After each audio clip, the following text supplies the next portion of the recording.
اعوذ باللہ من الشیطان الرجیم بسم اللہ الرحمن الرحیم وَلَقَدْ جَاءَتْ رُسُلُنَا إِبْرَاهِيمَ بِالْبُشْرَى قَالُوا سَلَامًا قَالَ سَلَامٌ فَمَا لَبِثَ أَنْ جَاءَ بِعِجْلٍ حَنِيذٍ۔ سورہ ہود کا 7واں رکوع ہے۔ اللہ تبارک و تعالی کا ارشاد مبارک ہے، اور ہمارے فرشتے ابراہیم علیہ السلام کے پاس خوشخبری لے کر آئے، انہوں نے آپ کو سلام کیا۔ ابراہیم علیہ السلام نے سلام کا جواب دیا، پھر تھوڑی ہی دیر میں ایک بنا ہوا بچڑا لے کر آ گئے۔ پھر جب حضرت ابراہیم علیہ السلام نے دیکھا کہ ان کے ہاتھ کھانے کی طرف نہیں جا رہے تو خوف محسوس کیا۔ خوف کے آثار دیکھ کر فرشتوں نے حضرت ابراہیم علیہ السلام کے سامنے وضاحت کر دی کہ آپ کسی قسم کے ضرر کا اندیشہ نہ کیجیے، ہم تو قوم لوط کی تباہی کے لیے آئے ہیں۔ آپ کو تو یہ بشارت سنانا مقصود ہے کہ اللہ تعالیٰ آپ کو اسحاق نامی ایک بیٹے سے نوازیں گے، اور ان کے ہاں ایک بیٹا یعقوب نامی ہوگا۔ حضرت ابراہیم علیہ السلام کی عمر اس وقت 100 سال یا 120 سال تھی، اور آپ کی زوجہ مطہرہ حضرت سارہ کی عمر 90 یا 99 برس تھی۔ ظاہری حالات کے پیش نظر اولاد کی امید باقی نہ رہی تھی۔ ایسے میں دوہری خوشخبری یعنی بیٹے اور پوتے کی خوشخبری فرشتوں کی زبانی خبر سن کر حضرت سارہ خوشی سے ہنس پڑی اور تعجب سے پوچھنے لگی، کیا اس حالت میں بھی ہمارے ہاں اولاد ہوگی جبکہ ہم دونوں بڑھاپے کی آخری منزل پر پہنچے ہوئے ہیں؟ قالوا اتعجبین من امر اللہ، فرشتوں نے کہا کیا آپ اللہ کے فیصلے پر تعجب کرتی ہو؟ رحمت اللہ وبرکاتہ علیکم اہل البیت، جبکہ اس خاندان پر اللہ کی رحمتیں اور برکتیں نازل ہوتی ہی رہتی ہے۔ یہ تو انتہائی مبارک گھرانہ ہے۔ اگر ہم غور کریں، ابراہیم علیہ السلام کے اس گھرانے تھے، حضرت سارہ کو اللہ نے بیٹا دیا اسحاق، جو وقت کے نبی، اسحاق کا بیٹا یعنی پوتے کی ہوئی خوشخبری دی، وہ بھی نبی یعقوب علیہ السلام، یعقوب علیہ السلام کے بیٹے 12، ان میں یوسف علیہ السلام وہ بھی نبی، یعنی بیٹا نبی، پوتا نبی، پڑپوتا نبی، اور بنی اسرائیل میں جتنے انبیاء آئے عیسیٰ علیہ السلام تک، سب کا سلسلہ حضرت ابراہیم علیہ السلام سے جڑتا ہے۔ اسی طرح حضرت ابراہیم علیہ السلام کی دوسری بیوی حضرت ہاجرہ سے حضرت اسماعیل علیہ السلام ہے، اور ان کے سلسلے میں آگے جا کر محمد الرسول اللہ صلی اللہ علیہ وسلم آئے ہیں۔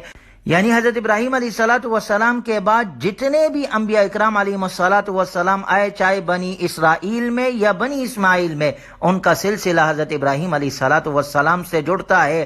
اور یہ ایسا گھرانہ کہ آج بھی دیکھیں، ہم جب اپنے نبی صلی اللہ علیہ وسلم پر درود بھیجتے ہیں، نماز میں کہتے ہیں اللہم صلی علی محمد وعلی آل محمد کما صلیت علی ابراہیم وعلی آل ابراہیم انک حمید مجید، اللہم بارک علی محمد وعلی آل محمد کما بارکت علی ابراہیم وعلی آل ابراہیم انک حمید مجید، یعنی حضور صلی اللہ علیہ وسلم پر اور آپ کے اہل پر رحمتیں برکتیں ہو، جس طرح حضرت ابراہیم اور ان کے اہل و عیال پر اللہ کی رحمتیں اور برکتیں تھی۔ اور اس موقع پر جب بچے کی خوشخبری دی گئی تو حضرت سارہ کا تعجب جو کرنا ہے، اسباب کے اعتبار سے کسی انونے واقعے پر تعجب کرنا مسبب الاسباب کے ساتھ کامل یقین رکھنے کے منافی نہیں۔ یعنی عام طور پر اس بڑی عمر میں بچے نہیں ہوتے، لیکن اللہ کا فیصلہ ہے تو اللہ کے لیے کوئی مشکل نہیں۔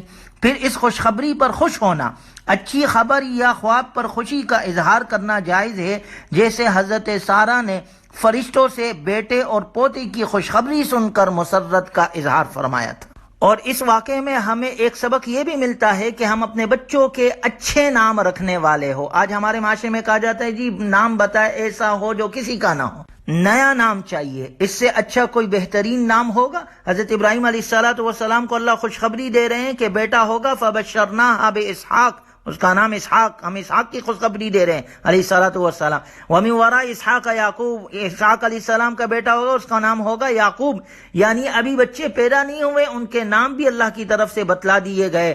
جس طرح حضرت زکریا علیہ السلام کے بارے میں آتا ہے، یا زکریا انا نبشرک بغلام اسمہ یحییٰ، ہم آپ کو بیٹے کی خوشخبری دیتے ہیں، اس کا نام یحییٰ ہوگا۔ تو یہ وہ نام ہے جو اللہ نے پہلے سے بتلائے ہیں، لہٰذا ہم اپنے بچوں کے نام انبیاء علیہ السلام کے نام پر، صحابہ اکرام رضی اللہ عنہم اجمعین کے نام پر رکھیں، اپنے بچیوں کے نام امہات المؤمنین اور اسی طرح صحابیات کے نام پر رکھیں۔ نام کا بڑا اثر ہوتا ہے، نام کی تاثیر ہوتی ہے۔ اللہ تبارک و تعالی ہمیں سمجھ عطا فرمائے اور دین پر چلنے والا بنائے۔ اس کے بعد یہاں سے یہ فرشتے قوم لوط پر عذاب نازل کرنے کے لیے وہاں پہنچے۔ حضرت لوط علیہ السلام کے پاس یہ فرشتے خوبصورت نوجوانوں کی شکل میں آئے اور انہیں ابھی یہ معلوم نہیں تھا کہ یہ فرشتے ہیں، جبکہ دوسری طرف وہ اپنے قوم کی بدفطرت بے حیائی سے واقف تھے، اس لیے ان کی پریشانی کی وجہ یہ تھی کہ ان کی قوم ان مہمانوں کو اپنی حوص کا نشانہ بنانے کی کوشش کرے گی۔ چنانچہ ایسے ہی ہوا۔ وہ لوگ ان جوانوں کی آمد کی خبر سنتے ہی اس مقصد سے دوڑتے ہوئے آئے اور حضرت لوط علیہ السلام سے مطالبہ کیا کہ وہ ان مہمانوں کو ان کے حوالے کر دے۔ کیونکہ قوم لوط میں لواطت اور بے حیائی پائی جاتی تھی تو انہوں نے اس کا مطالبہ کیا، جس پر لوط علیہ السلام نے ان سے کہا، قال یا قوم ہؤلاء بناتی ہن اطہر لکم، اے میری قوم کے لوگوں، یہ میری بیٹیاں موجود ہے، یہ تمہارے لیے کہیں زیادہ پاکیزہ ہے، اس لیے اللہ سے ڈرو، یعنی حلال اختیار کرو، حرام سے اپنے آپ کو بچاؤ۔ فاتقوا اللہ ولا تخزونی فی ضیفی، میرے مہمانوں کے معاملے میں مجھے رسوا نہ کرو۔ الیس منکم رجل رشید، کیا تم نے کوئی ایک بھی بھلا آدمی نہیں ہے؟ قالوا لقد علمت ما لنا فی بناتک من حق، کہنے لگے تمہیں معلوم ہے کہ تمہاری بیٹیوں سے ہمیں کچھ مطلب نہیں ہے اور تم خوب جانتے ہو کہ ہم کیا چاہتے ہیں۔ قالوا لو ان لی بکم قوۃ او آوی الی رکن شدید، لوط علیہ السلام نے کہا کاش میرے پاس تمہارے مقابلے میں کوئی طاقت ہوتی یا میں کسی مضبوط سہارے کی پناہ لے سکتا۔ قالوا یا لوط انا رسل ربک لن یصلوا الیک، اب فرشتوں نے لوط علیہ السلام سے کہا، اے لوط ہم تمہارے پروردگار کی طرف سے بھیجے ہوئے فرشتے ہیں، یہ کافر لوگ نہ ہمارا کچھ بگاڑ سکتے ہیں اور نہ ہی آپ پر قابو پا سکتے ہیں۔ آپ رات کے کسی حصے میں اپنے اہل و عیال کو لے کر یہاں سے نکل جائے، پھر تم میں سے کوئی پیچھے مڑ کر نہ دیکھے سوائے آپ کے بیوی کے، کیونکہ وہ بھی اسی عذاب سے دوچار ہونے والی ہے جو اس نافرمان قوم پر آئے گا یہ عذاب۔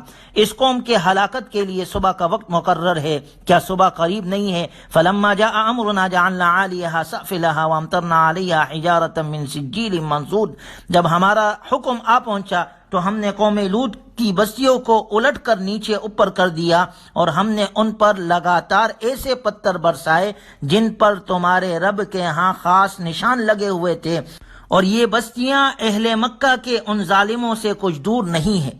گویا قوم لوط پر ان کی لواطت اور برے عمل اور بے حیائی کی وجہ سے اللہ نے آسمان سے پتھر برسائے اور انہیں ہلاک کیا، اور یہ بستیاں اہل مکہ سے دور نہیں۔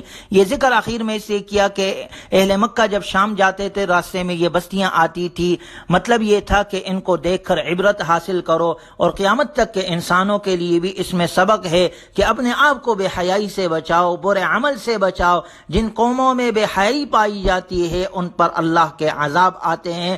آپ صلی اللہ علیہ وسلم نے فرمایا اذا فاتک الحیا فافعل ما شئت، جب تمہاری حیا ختم ہو جائے جو دل میں آئے کرو۔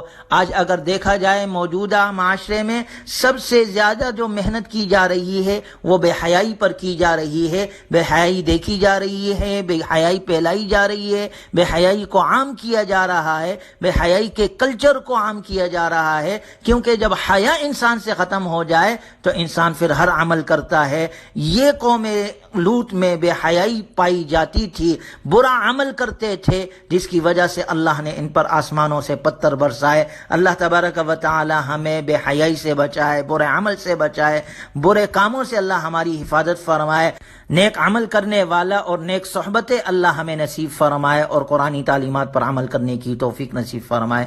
وآخر دعوانا الحمد للہ رب العالمین۔